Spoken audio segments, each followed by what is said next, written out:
সালাম আলাইকুম। আমি ওয়াজেমউদ্দিন সেন্টু। আমার এই পিসফুল লাইফ টিভির আজকের video Iran versus USA possibility 50-50, Iran won the game এ আপনাদের সবাইকে আমার হৃদয়ের উষ্ণ আন্তরিক স্বাগত এবং শুভেচ্ছা জানাচ্ছি। আশা করি সবাই ভালো আছেন। আমি অধম আগাগোড়াই বলে আসছি যে এই যুদ্ধটা 50 বছর চলুক। এই হাঙ্গামায় এই ঘাউ ঘাউ শুনতে আসলে আর ভালো লাগে না। ফর ইউর কাইন্ড ইনফরমেশন আমি বলতেছি, সব ভিডিওই দেখি, সব চ্যানেল দেখি, ব্লিডিং যত কিছু আছে, যা যা আছে সব দেখি আলহামদুলিল্লাহ। এবং ইংরেজি, বাংলা, ফার্সি, যা উর্দু, হিন্দি, এইটা কয়েকটা, ফার্সি না আর কি, হিন্দি, উর্দু, এতে টুকটাক কথা বলতে পারি এবং কমেন্টসও দিতে পারি। আর ট্রান্সলেশন তো আছেই এখন গুগল ভাইজানের কল্যাণে আর কি। সো আমি অন্তত শতবার, হাজারবার আমি তুরস্কের এরদোয়ানকে অনুরোধ করছি যে দয়া করে do something to unite Muslim Umma and for Imran Khan of Pakistan and make Turkey a super পাওয়ার। এই তিনটা বিষয় নিয়ে আমি অনেকবার আনাদুল, ওনার তো ফেসবুকে যে পেজটা আছে ওখানে কোনো কমেন্টস করা যায় না, আপনারা পরীক্ষা করে দেখতে পারেন। কমেন্টস করা যায় না, বা ওদের যেগুলো মিডিয়া আছে, যেগুলো ওনাদের সম্পর্কে নিউজ দেয়, বিভিন্ন অনুষ্ঠান করে, আমি সেগুলোতে যখনই সুযোগ পাইছি, এটা আমি বহু বললাম তো, হাজারবার আমি এই কমেন্টসটা করছি, mister president please do something for Muslim ummah, unite Muslim ummah, make Turkey a super power and do something for mister Imran Khan of Pakistan. এ কথা বহুবার আমি বলছি। আসলে আমার আজকে আমি বহুবার গালাগালি করছি, এই যে মুসলিম বিশ্বে যে মার খায়, আমি তো বলছি যে পাছা লাল করে দেওয়া উচিত। এদের অস্তিত্ব থাকবে না যদি সুযোগ পায়, কোনো সময় লেখা রাখতে পারেন, যদি এরা সুযোগ পায় এই বিধর্মীরা মুসলমানদের অস্তিত্ব পৃথিবী থেকে একদম মুছে দেবে, একদম চিরতরে মুছে দেবে। আমি জানি না সেটা কিয়ামতের আগে হবে না কিয়ামতের পরে হবে, আল্লাহ ভালো জানে। কিন্তু সুযোগ পাইলে আমার যতটুকু বিবেক বুদ্ধি, আমি তো আর সাংবাদিক না, সো আমার বিবেক বুদ্ধি যেটা বলতেছে সেটা হলো যে সুযোগ পাইলে এই মুসলিম গাদ্দার মুসলমানদেরকে একদম মুছেই ফেলানো উচিত। কিছুদিন আগে, বছর খানেক বা তারও কিছুদিন আগে, একবার এটা মিডিয়ায় আসছে, অল্প আসছে, ব্যাপক আকারে আসে নাই, এই তুরস্ক, পাকিস্তান, মালয়েশিয়া, ইরান মিলে একটা কনফারেন্স করতে যাচ্ছিল সম্ভবত মালয়েশিয়াতে। মানে এই মুসলিম উম্মাকে কি করে ইউনাইটেড করা যায়, শক্তিশালী করা যায়। কিন্তু সৌদি আরবের কাছে তো পাকিস্তান আসলে বিকে বসছে আর কি, জাস্ট হাঙ্গা বসছে, তো এই জন্য দায়িকা ধমক দিছে, অনেক অনেক টাকা পয়সা দিয়ে সাহায্য করে, তো তারা শিকারে আসে পাকিস্তানে, আইসা বন জঙ্গল সব চৈসা বেড়ায়। সো পাকিস্তান আর যায় নাই, ইমরান খান ছিলেন তখন, যায় নাই, এই সম্মেলনটা হয় নাই, করতে দিবে না।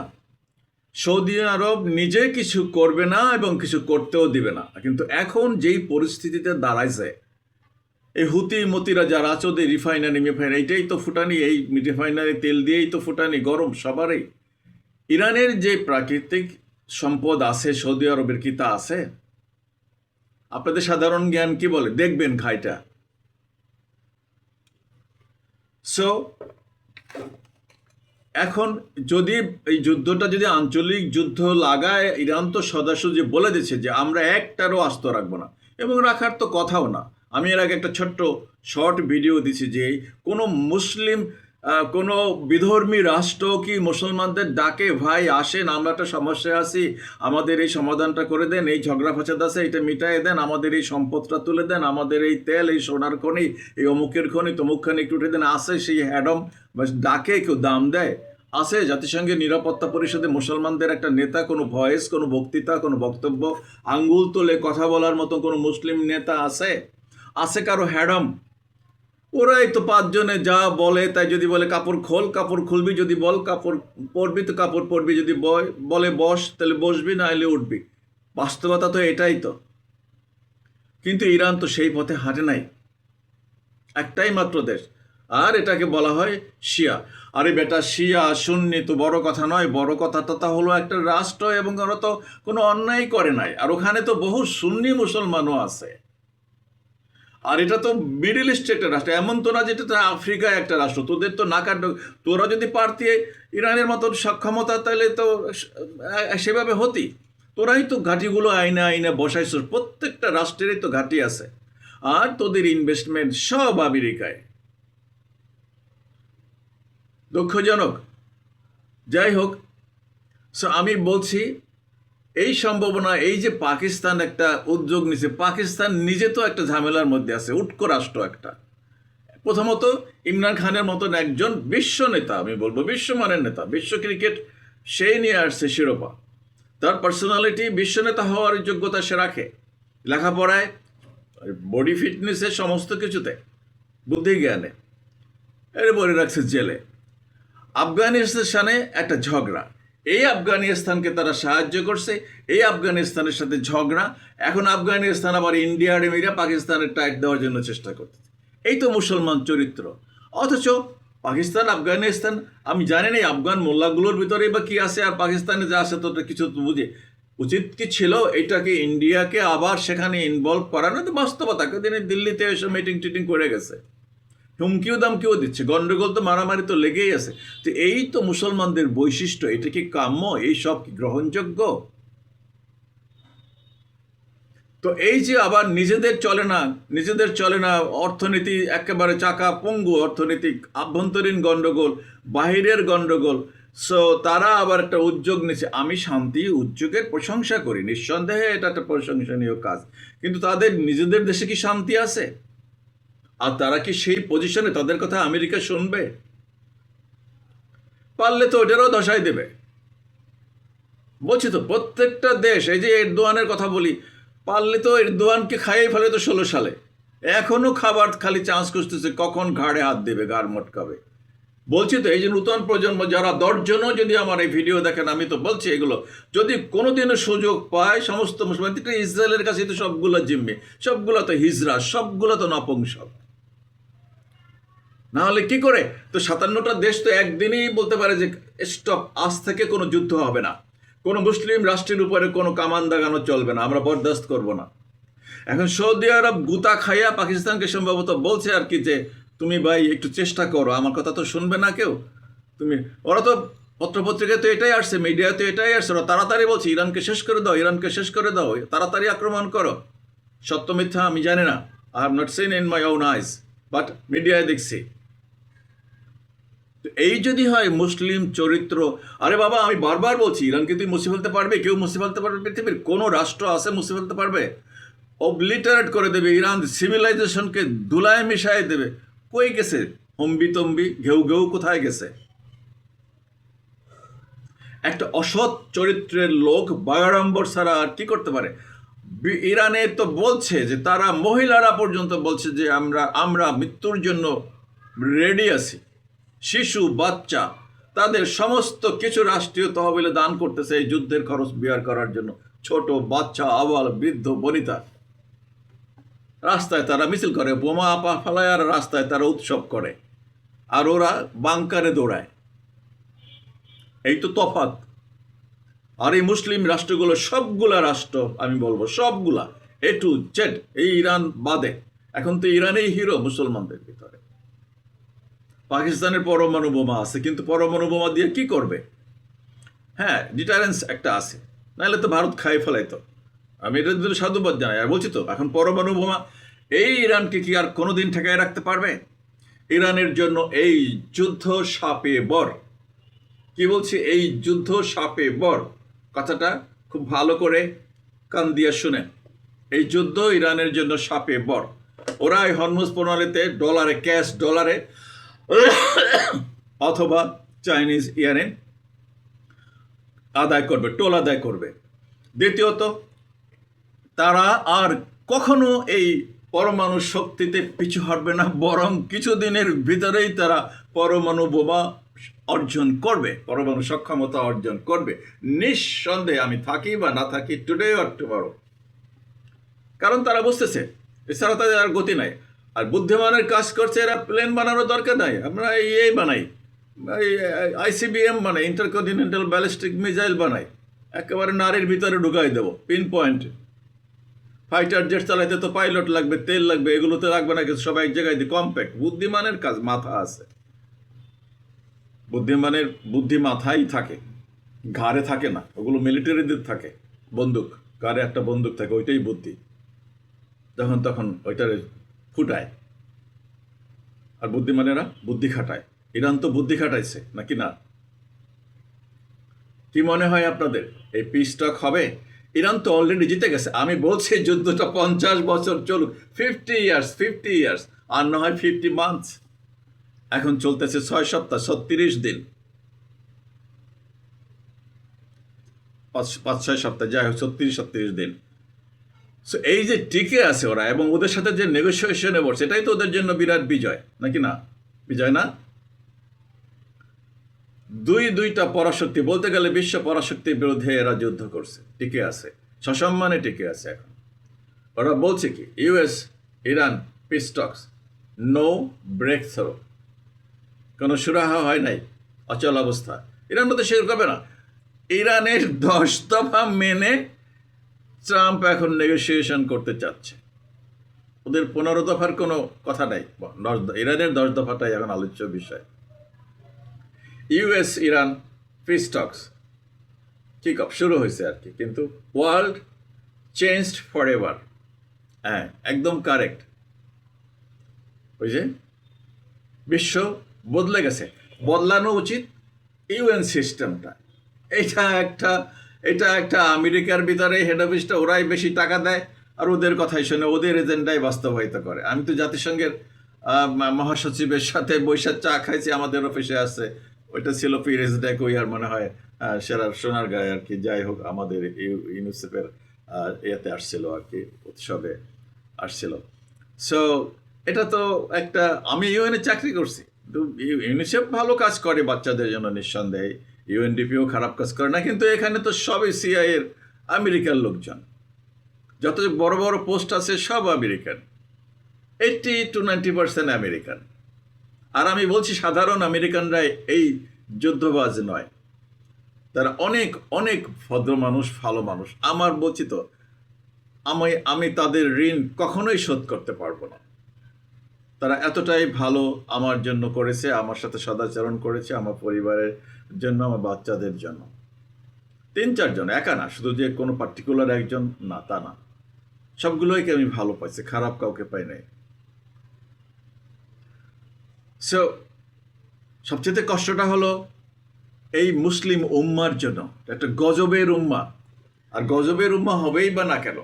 কোরআন হাদিস যা বলছে, যা যা করতে বলছে, আর যা যা করতে বলে নাই, ঠিক তার বিপরীতটা করতেছে। যেতে বলছে যেদিকে, তারা যাচ্ছে ঠিক তার উল্টা দিকে একদম। যারা যারা সামান্য ইসলামের জ্ঞান রাখেন তাদেরকে বলতেছি, দেখবেন বিদায় হজে কি বলছেন নবী মুহাম্মদ সাল্লাল্লাহু আলাইহি ওয়াসাল্লাম। আর এই মুসলমানরা কি করতেছে আজকে? আর এই বলছি তো, 200 বছরের শাসনের সাইড এফেক্ট। আজকে একজন আলেম ওলামা এই কথা বলে যে আসলে মাদ্রাসার ছেলেরা তো হওয়া উচিত, প্রত্যেকের সৈনিক, সেনাবাহিনীতে যাওয়া উচিত, সব জায়গায় চাকরি করা উচিত, সব ফ্রন্টেই থাকা উচিত, কাজ করা উচিত। কারণ এটা তো বাস্তব কথা। আমি বুঝি না এদের মাথার মধ্যে, এরা কি ভাত খায় না? মগজ কি, মগজের ভিতরে একটুও কি কাজ করে না? কেন বলতেছি এই কথা বাবা? আমি দুঃখের সাথে বলতেছি, এরা তো, আমি বলছি, আমি যদি 24 ঘন্টার ক্ষমতা পাইতাম তাহলে আমি ইউনিভার্সিটিগুলোকে মাদ্রাসা বানাতাম। আমি দীর্ঘ 4টা বছর আমি মাদ্রাসার সাথে জড়িত, মাদ্রাসার ক্যাম্পাসের ভিতরে থেকেছি দীর্ঘ সময়, 4টা বছরে অনেক লেখাপড়া করে, ওই সুপারের টুপার অনেক মাদ্রাসার সুপারের সাথে পরিচিত, অনেক লেখাপড়া করে, 18 ঘন্টা 16 ঘন্টা লেখাপড়া করে, ডিসিপ্লিন। এরা বিড়ি সিগারেট খাওয়ার কোনো স্কোপ পায় না। হয়তো বলবেন এরা তো গরিব, হ্যাঁ, এতিম, তো এতিম ছেলেগুলোর তো মাদ্রাসায় রাখে। আমি তো বলছি এই মাদ্রাসাগুলোর উচিত, এগুলো কথা একটা তো শুনবে না। আমি একটা মাদ্রাসা চিনি, ওই যে কি মোহাম্মদপুরে 10 তলা বিল্ডিং, অনেকখানি জায়গা না, একটা ইউনিভার্সিটি, প্রাইভেট ইউনিভার্সিটি, অনেক অত বড় বিল্ডিং না। এদের তো ওদেরকে যে খালি বলে যে মাদ্রাসায় জঙ্গি তৈরি করে, আমি বলছি একদিন ওরা সিএনএন, বিবিসি, আল জাজিরা এদেরকে সাংবাদিকদেরকে ইনভাইট করে এনে বলে আমরাই খরচ দিব, তোমরা দেখো 2-3 দিন 4 দিন 5 দিন থাকো আমাদের মেহমান, আমরা you will be our guest, আমরা কি শেখাই, কি লেখাপড়া করাই, কি আমাদের ডিসিপ্লিন এখানে আছে, এখানে কি প্রশিক্ষণ দেওয়া হয়, এখানে কি জঙ্গি তৈরি করা হয় নাকি মানুষ তৈরি করা হয়। তো এটা কে উদ্যোগ নেবে, নেওয়ার যার মতো চিন্তা আছে কার? ওই নাক বাসায়া একটা কইব এরা ইসলামের রক্ষা করে, অমুক করে তমুক করে, জামাতে ইসলাম হলো, ইমান থাকবে না, এইসব ওয়াজ দেবে, এইসব বয়ান করবে, খালি বিভাজন, খালি আগ্রম বাগ্রম ফালতু কথা, লেখা পড়া, সামরিক শক্তি কিংবা বিজ্ঞান গবেষণা এইসব নিয়ে একটা আলেম কেউ দেখবেন না কথা বলতে, ভুলেও বলবে না। যেই মাদ্রাসার ছেলে, সেদিন 313 জন সাহাবীরা যদি বদরের যুদ্ধে না যেতেন, বদরের প্রান্তরে না যেতেন, নবী মুহাম্মদ সাল্লাল্লাহু আলাইহি সাল্লাম যদি 87-88টা যুদ্ধের, উনি তো নেতৃত্ব সরাসরি দেন নাই, 27টা 26টা দিয়েছেন, যদি না দিতেন তাহলে এই ওয়াজ, এই বেশভূষা, এই বক্তিমা, এই খতিবগিরি কোথা থেকে আসতো?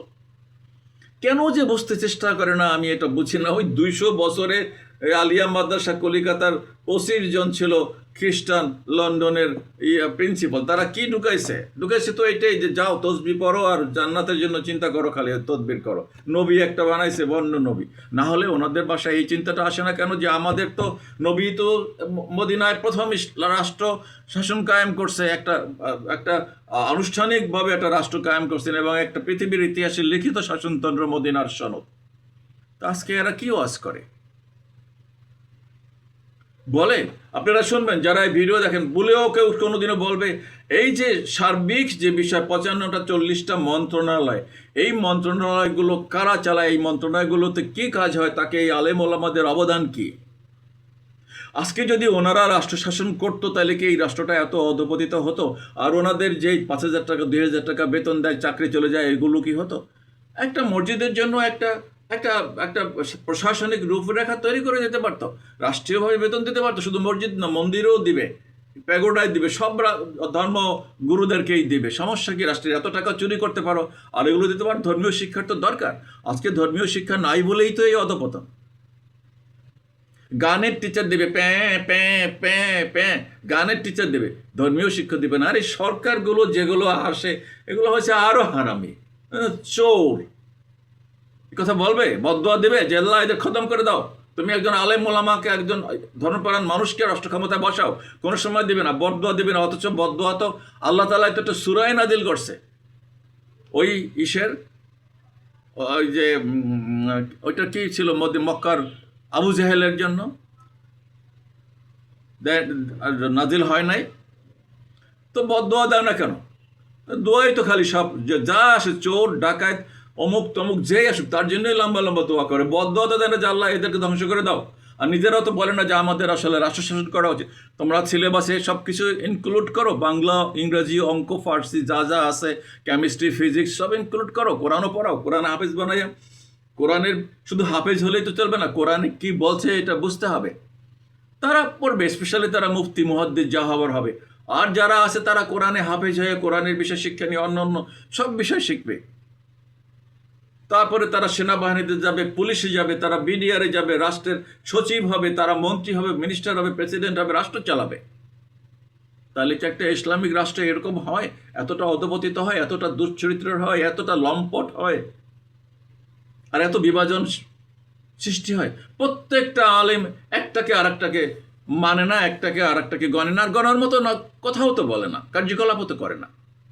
আর জামাতের কথা কইলে এগো হুল ফুটে, এগো একেবারে ওই যে হেরাই নিজেরাই কয় চুলকায়। চুলকায় কেন? মানে অনেকবার বলছে চুলকায়।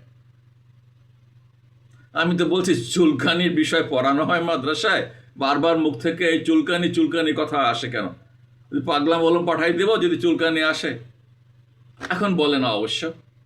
আরে বাবা, তোমার তো মঙ্গলের জন্য বলা হচ্ছে।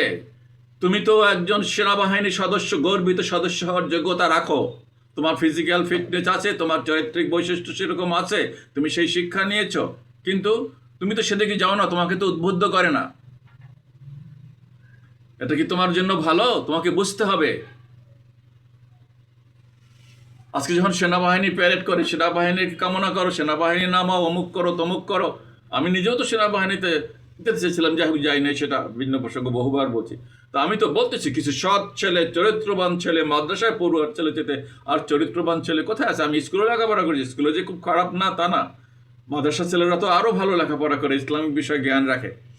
তো এগুলো যদি রাষ্ট্র ক্ষমতায় আসতো, এগুলো যদি সেনাবাহিনীতে, পুলিশ বাহিনীতে, আনসার বিডিবিতে থাকতো, সচিবালয় চাকরি করতো, বিভিন্ন মন্ত্রণালয়, বিভিন্ন বিভাগে, বিভিন্ন ডিভিশনে, কৃষিবিদ হতো, ডাক্তার হতো, ইঞ্জিনিয়ার হতো, নানা পেশায় যেত, ডাইভার্সিফাইড লেখাপড়া করতো, তাহলে এই রাষ্ট্রটা এরকম হতো না। আমি বিশ্বাস করি। এটা তো শেষ, এর কিচ্ছু নাই, না আছে ধর্ম, কর্ম, কোনো কিছু নাই, সততা বলতে কিচ্ছু নাই এই রাষ্ট্রের।